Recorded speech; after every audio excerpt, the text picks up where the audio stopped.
Hey everybody, welcome to my bedroom, also known as the room with all of the light.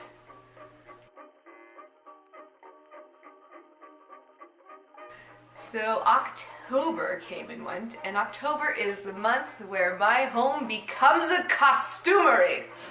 I made several costumes this year, one for myself and two for other people, and I did do a few personal projects too, but they're not as important. But anyways, so the first costume that I did this year was a princess bride costume for a little girl that I know. It is made of a cotton broadcloth that you could find it, you know, I got it at Joann's. You could get it anywhere. It's just, it was affordable, it's the right color, she's gonna play around. Yeah, she's a kid. So I made this costume by self-drafting, but I just kind of drew on a pattern. This sounds so bad. I googled how big are 4-year-olds. I just forgot. I forgot to take her measurements. So I did what I could. So it somehow worked out. I did have one fitting, and the back piece was too small, and so it wouldn't close in the back. So the major hump of this project was I had to unpick the back piece and all of the closures, like the Velcro was in, the sleeves were attached, the skirt was attached. I had to unpick all of that just for the back pieces and redesign them so that they fit. It wasn't really that big of a deal. And the entire thing is pretty easy anyway. The skirt is just a gathered rectangle. The sleeves were billowy, so it's like a rectangle with like a hump at the top for the shoulder. And then the cuffs, which are held together with Velcro, they're just trapezoids. And I took my own wrist and I was like, I'll just do it like just a little bit smaller than that. So that's how I made the first costume. The second costume I had a lot of fun with. This was definitely my favorite project this month. It is a character named, I think I'm getting this right, it is Lady Glitter Sparkles. I think that's the name of the character, but it's from the movie Trolls, which I have seen, I just can't, I don't know, I just can't. So in that movie, the character goes to meet the troll prince, and she's trying to impress him. She wears this disco pink plaid 70s jumpsuit, and she has like the hair flipped out, and it's just a really fun look, and I was excited to be presented with this idea. So how I did that one was I took an authentic 70s pattern, and this one here, as you can see, this is not a jumpsuit pattern. This is a tunic and pants or a dress pattern. But I did take the top of this pattern, I graded it to my client's size, and then I added pants by, I didn't use this pants pattern because I didn't care for it. I just didn't like it. So I did like the crotch seam though, the crotch curves. I used the crotch curves from the pant pattern. But I just took the tunic and I attached pants to them, and instead of having two separate pieces, they were sewn together in the middle. Oh gosh, it was really, really cool. The fabric I had gotten from fabric.com, and it was a lycra spandex knit. It wasn't like swimsuit fabric. It was like really soft pajama fabric, but it was the right print thing. I love that fabric. So yeah, that was my second costume this year.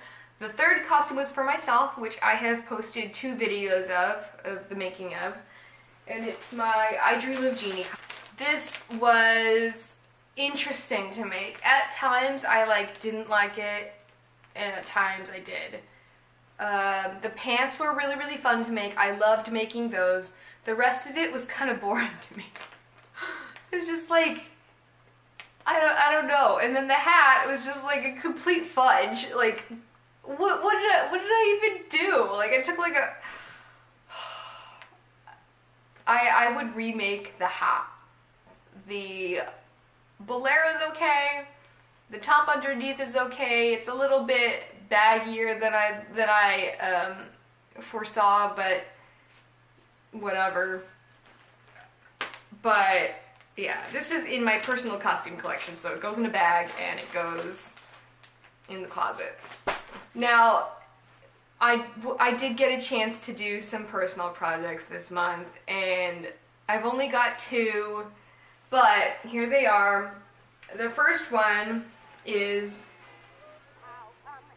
a skirt. It's navy blue, you can see. This is made out of a shirting fabric, and the wrong side of it has a slightly brushed texture. Really, really love it. I lined it with an organza, and it has an invisible zipper, a mighty good one, I might add, if I can close it. Jesus.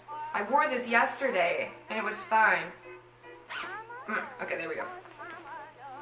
So here's the closure.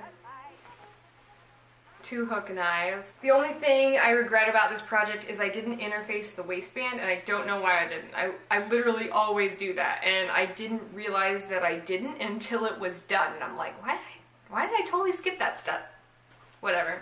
So when I wear it, this kind of like bunches down like that a little bit, but it doesn't look bad because the skirt itself has so many gathers that it looks kind of on purpose. This skirt is a messed up dress originally. I started to make a dress from a Vogue vintage pattern. I'll put a picture because I can't remember which one it's called. But boop boop be-doo. So the bodice of it I had started, and it has a what's the word? A bound buttonhole. A bound buttonhole, and they are so difficult. I did the bound buttonhole and they looked awful, and I couldn't bear it, and so I threw the top away, and those skirt pieces I kept, thinking I'd recut the bodice and try again, which never happened. And I'm like, okay, this has been sitting in my closet for like 2.5 years. I'm just gonna make a skirt out of it because I'm never gonna redo that top piece. So that's what I did basically. I added this month the skirt pieces that were gathered. Oh gosh. These gathered shell pieces of the skirt, those were made years ago, and I just kept them. And the things that I did this month was I cut and added a lining, which is just a half circle skirt, like nothing fancy. And I added a waistband, sewed the pieces together, put in a zipper, hook and eyes. So it did take me a little while, but it's worth it now because my favorite part about that pattern was the fullness of the skirt anyway. What I need to do now is I need to make a proper petticoat to wear under it because it just kind of goes meh. And I have a petticoat, but it's not full enough to really make a difference. So I gotta do that. That's on my list. The other skirt I made this month was an African print skirt that I wore in my last video. I actually did not think that I would like this that much. I was invited to a wedding where the theme was African, and everybody was wearing these African wax prints. So I went to the store to pick one out, and I really couldn't find one in my price range that I liked because I like really small scale prints, and I could only find large scale prints, at least for the price that I was looking for. So being that I couldn't find exactly what I wanted, I was like not really looking forward to this garment, but at the same time I was like, well, at least I'll have the right attire. So just pick out colors you like then. And I love this color scheme. It's a brown, turquoise, and yellow. It turned out to be one of my favorite things this month, and one of my favorite skirts right now, if not my favorite. It is really, really, really fun to wear. Details, I have an invisible zip here, which I did incorrectly, I know. Trust me, zippers, forever my life's enemy. sometimes they look good and sometimes I just mess up. I'm like, oh, whoops, I didn't fold it the right way. And that was the case here. I didn't fold it the right way. How I made this one was I draped the fabric on my dress form and realized I kind of have these vertical pleats that reach almost to my waist exactly. They reached, well, this much away from my waist at like 30 inches, which is, my waist is 27. So I had to kind of bridge that gap in inches. And in order to do that, I made a curved waistband for the first time. This curved waistband just really makes a difference. How did I do it? I